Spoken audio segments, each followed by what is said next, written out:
Welcome to the last breakfast. Please enjoy the video. You begin by proving you legally own the device. This matters. Locate the original receipt showing serial or IMEI and make sure the Apple ID owner can authenticate if available.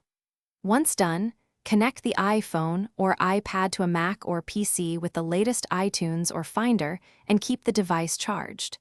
Do not run third-party bypass programs.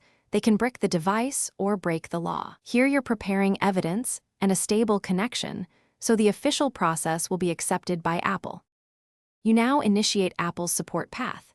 If the prior owner is present, ask them to sign into iCloud. Calm and remove the device from their account. That's the fastest fix.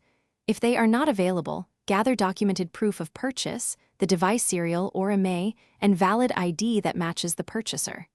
Then schedule an Apple Store appointment or call Apple support. They will verify your evidence and, if valid, remove the activation lock. Be patient. This review protects both you and other owners. Finish by following Apple's directions step by step.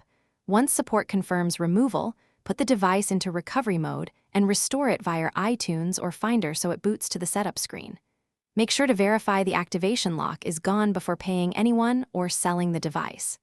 If Apple denies the request, ask for the explicit reason, then supply any missing documentation or proof of ownership and appeal. Troubleshooting tip: if your paperwork is incomplete, contact the original seller for a copy of the receipt.